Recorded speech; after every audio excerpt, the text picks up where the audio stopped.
Today we will be discussing Pearl Harbor and the Japanese internment camps. Before the attack, while Hitler continued his dictatorship in Europe, the United States officials felt it was best not to be involved in an international war.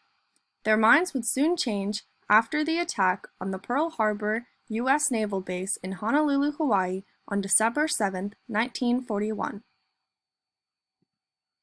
Attack on Pearl Harbor. On Sunday, December 7, 1941, before 8 a.m., a fleet of Japanese fighter planes woke up the U.S. soldiers and the community by releasing bombs and torpedoes on the naval base. This attack took the U.S. soldiers by surprise as they rushed to defend their ships and territory. The Japanese goal was to take out U.S. ships and airbase.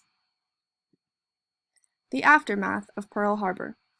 The two most recognized ships that were destroyed this day was the USS Arizona and the USS Oklahoma.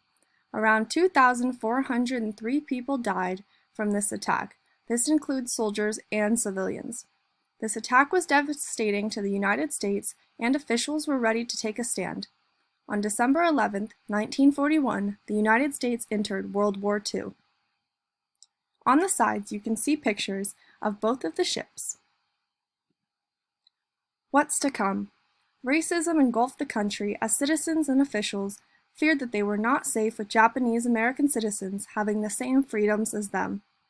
President Roosevelt issued the Executive Order 9066 on February 12 of 1942, which mandated that all Japanese citizens must comply and migrate to internment camps set up by the government.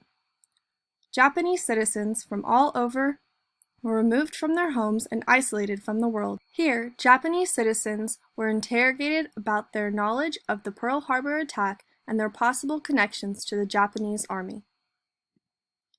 Internment camp conditions. The internment camps were similar to barracks and had common rooms for meals. Japanese citizens' living conditions were subpar, and most of the time families shared living spaces with multiple families. Each camp had schools, post offices, work facilities, and farmland for food and animals. All the camps had barbed wire fences which were guarded with soldiers and guard towers. The Japanese American citizens would stay in these camps for 3 years from 1942 to 1945 at the end of the war. To the right, you can see some images of what the camps would look like. Thank you for listening to this lecture.